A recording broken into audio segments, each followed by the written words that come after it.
Assalamualaikum warahmatullahi wabarakatuh. Perkenalkan nama saya Muhammad Akmal Fadur Rahman, NPM 2357051018. Di sini saya akan mengganti pertemuan 15 di mana disuruh membuat video pengganti karena saya tidak hadir di pertemuan 15. Akan saya jelaskan modulnya. Dikarenakan eh, modul pertemuan 15 tidak ada di Drive, jadi saya akan menjelaskan melalui video dari Kak Ahlan. Oke. Pertemuan 15 sendiri itu mempelajari materi tentang Natural Language Processing atau NLP.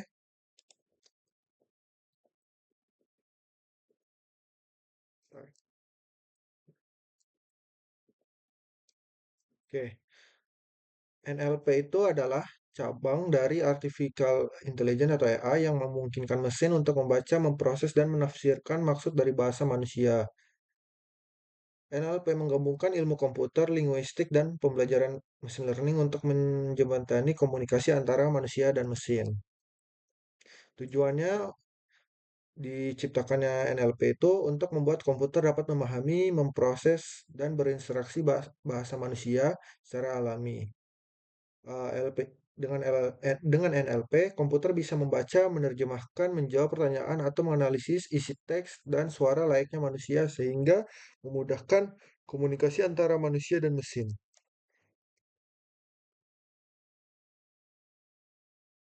Oke.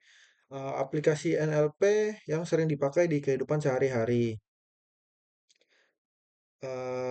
Di sini ada beberapa penerapan aplikasinya. Ya, yang pertama Siri, Alexa, Google Assistant atau Bixby. Yang pertama itu chatbot dan asisten virtual.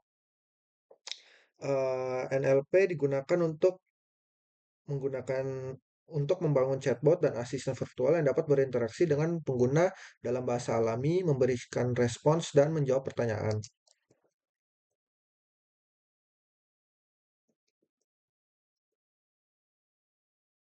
Lalu untuk aplikasi yang kedua, lalu yang kedua itu ada analisis sentimen. Di sini NLP digunakan dalam analisis sentimen untuk mengetahui opini dan sentimen dari teks yang diberikan, seperti ulasan produk, tanggapan pelanggan, atau posting media sosial. Yang ketiga, automation translator. NLP digunakan dalam sistem penerjemahan otomatis yang dapat menerjemahkan teks dari satu bahasa ke bahasa lain. Lalu yang keempat, text classification.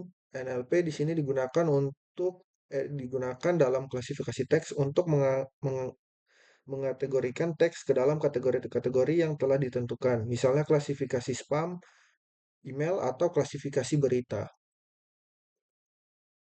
Oke, tahapan dalam NLP. Model NLP itu bekerja dengan menemukan hubungan antar bagian penyusun bahasa, misalnya huruf, kata, dan kalimat dalam kumpulan data teks. Tahap pertama yang harus dilakukan yaitu mengumpulkan data berupa teks dari berbagai sumber atau yang bisa disebut data collection sebagai inputan.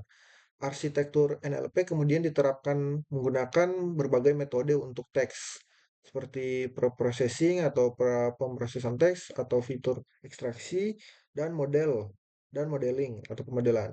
Beberapa proses tersebut meliputi yang pertama teks processing.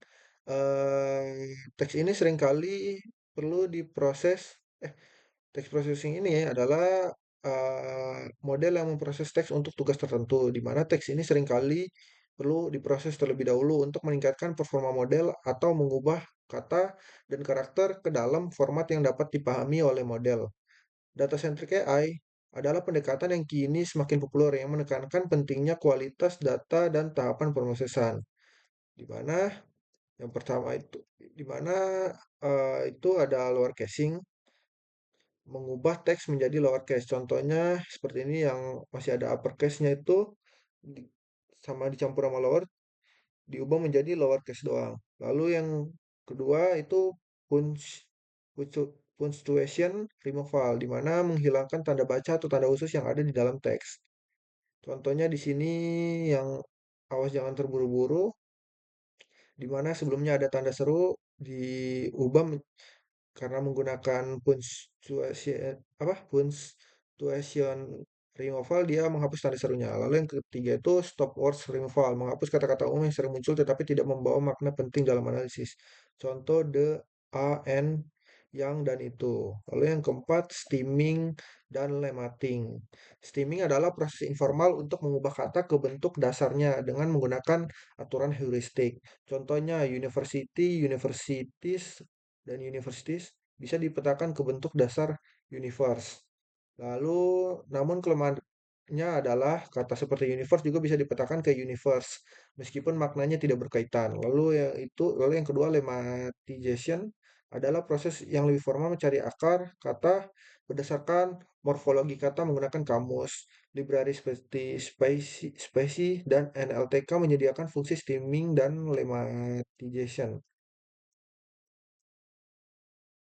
Lalu tokenization, bentar.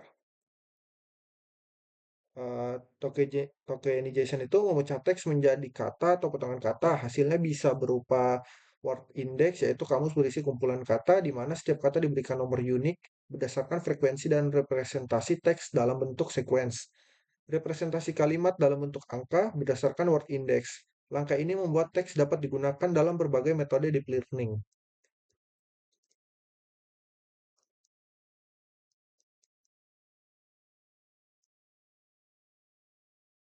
Oke, beberapa teknik tokenisasi juga menginstruksikan model untuk mengabaikan iklan token yang tidak penting lebih efisiensi seperti yang di atas. Lalu yang selanjutnya padding, di mana setiap kalimat bisa punya jumlah kata berbeda, tapi deep learning butuh input dengan dimensi yang sama. Jadi kita harus menyamakan panjang sequence dengan cara teknik padding, yaitu menambahkan angka nol di depan atau di belakang.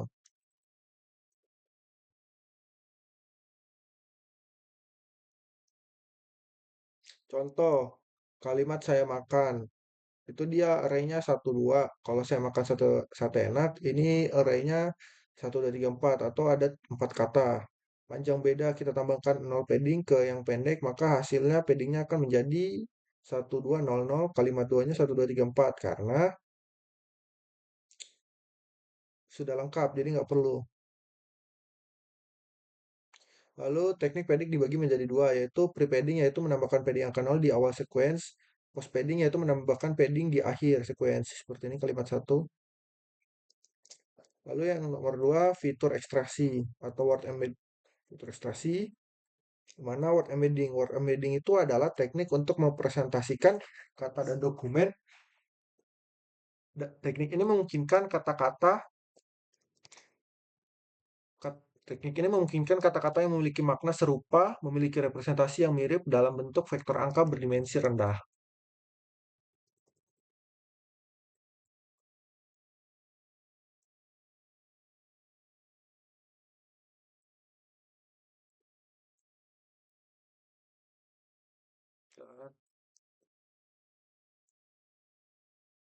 Oke, misal pada gambaran tadi, itu menunjukkan proses reduksi dimensi dari word embedding. Setiap kata awalnya dipresentasikan sebagai vektor 7D, misalnya cat, seperti itu arraynya 06, lalu yang lain-lainnya. Lalu kemudian direduksi menjadi 2D untuk divisualisasikan dalam ruang dua dimensi. Tujuannya adalah melihat hubungan semantik antar kata, misalnya kedekatan antara cat dan kitten atau king dan queen secara grafis. Tujuan ini yaitu untuk mempertahankan informasi sintaksis atau struktur kalimat dan semantik atau makna kata sehingga suatu kata dapat digunakan untuk memprediksi kata-kata di sekitarnya. Di dalam framework TensorFlow, algoritma ini dapat digunakan dengan menambahkan embedding layer dalam model. Selain itu, terdapat beberapa metode lain dalam fitur extraction. Yang pertama itu BOW atau Bug of Word, di mana cara mempresentasikan teksnya dengan mengambil semua kata yang ada tanpa memperhatikan urutan atau tata bahasanya, yang dihitung hanya beberapa kali setiap kata muncul teks. Lalu yang kedua ada TF-IDF, di mana metode ini untuk mengukur seberapa penting suatu kata dalam sebuah dokumen dibandingkan dengan dokumen lain. Semakin sering kata muncul di satu dokumen dan semakin jarang di dokumen lain, maka nilainya akan lebih tinggi. Oke. Secara garis besar, proses konversi teks menjadi angka, numerical representation. representation untuk diproses oleh model NLP. Berikut apa? Nah, yang pertama teks, dua kalimat yaitu hello world and I'm here. Tokens dibagi per kata, dibersihkan. Hello world, I am here. Lalu word index data dikonversikan ke angka hello 1, word 2, AI 3, lalu seterusnya. Lalu sequence kalimat jadi angka 1, 2, 3, 4, 5. Lalu padded sequence ditambahkan 0 agar panjangnya seragam. Lalu ini selanjutnya modeling dan tahapan lanjutan. Setelah teks berhasil diubah menjadi vektor numerik, vectorization, langkah selanjutnya dalam NLP adalah memilih dan melatih model yang sesuai. Baik itu model machine learning seperti SVM dan random forest maupun deep learning seperti CNN atau dan RNN. Tergantung pada apakah data berlabel supervised atau tidak unsupervised. Tahapan akhir adalah evaluasi dan optimasi model dengan menggunakan metrik seperti akurasi, presisi, recall, dan F1 score, serta melakukan tuning parameter dan analisis kesalahan untuk meningkatkan performa model. Oke, mungkin segitu saja penjelasan saya mengenai pertemuan 15, yaitu tentang Natural Language Processing. Saya akhiri, wassalamualaikum warahmatullahi wabarakatuh.